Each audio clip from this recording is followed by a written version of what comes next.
Space is already inhabited by about 500 satellites used for military purposes, among them sensing, imaging, communications, and meteorology. These activities are generally considered constructive, and there's no prospect and no widely shared desire for their elimination. But the possible next step, weaponization of space, raises a central question. Is the outer space which surrounds this planet on all sides qualitatively different, or is it merely an area where weapons have not yet penetrated?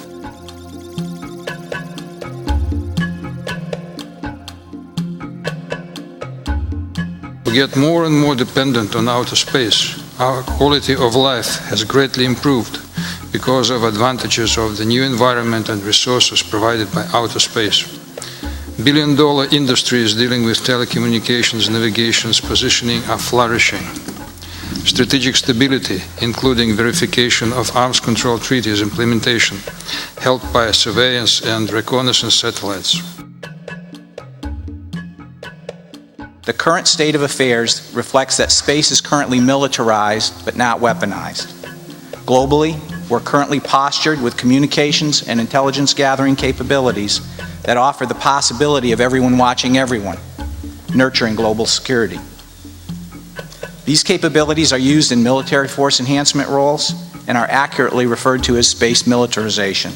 But few would argue that these force enhancement capabilities constitute space weapons. We depend on space for major civilian, commercial, and military activities.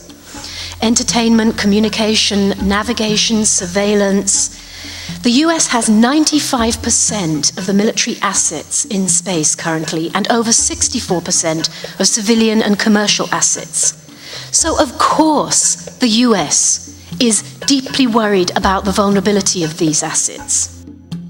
But rather than looking at the issue as one for or against weapons in space, we need to look at how best to ensure the security and safety of assets and activities in space on which we depend. Weaponization of outer space, that is, deployment there of striking weapons, risks to disrupt those things to which we are now so accustomed, make them more vulnerable, more costly, to say the least. Intentions for military domination in space, if realized, can make the world less stable and secure.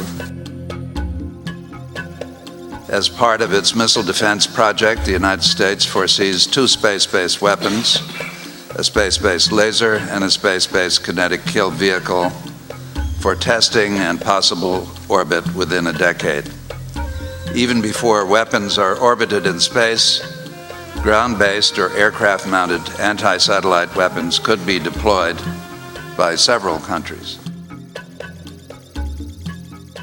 Space-based ballistic missile defense issues are extremely complex because almost any space-based ballistic missile defense system is likely to have a pretty significant anti-satellite capability.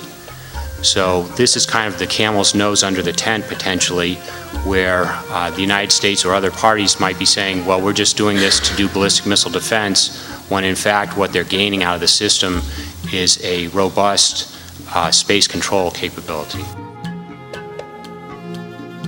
If you look at the views of many experts in this country, if it is a workable system, then it is not going to be a system that's purely defensive.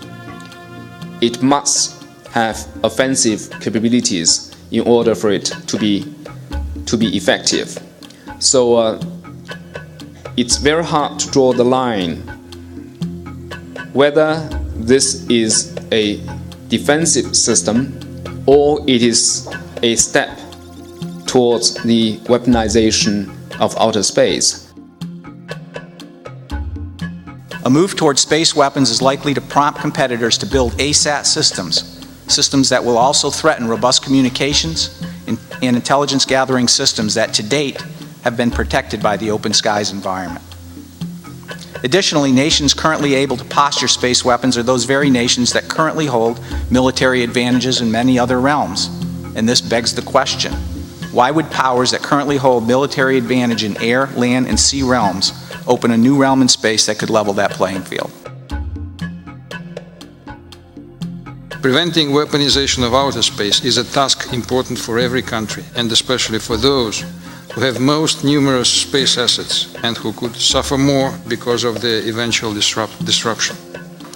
The vicious circle of arms race, which is defensive, offensive, again defensive, this is the constant competition between the shield and sword, can and must be avoided in outer space. In most war games that include space assets, commanders have repeatedly discovered that preemptively destroying or denying an opponent's space-based assets using space weapons to do so is both appealing and often inevitably leads to rapid escalation in a full-scale war, even triggering nuclear responses. One such commander in a recent war game commented, "If I don't know what's going on because I've lost my eyes and ears in space, I have no choice but to hit everything using everything I have." That this conclusion actually surprised strategists suggests that we have not fully explored the implications of space weapons. We feel that this is something that bears on the future.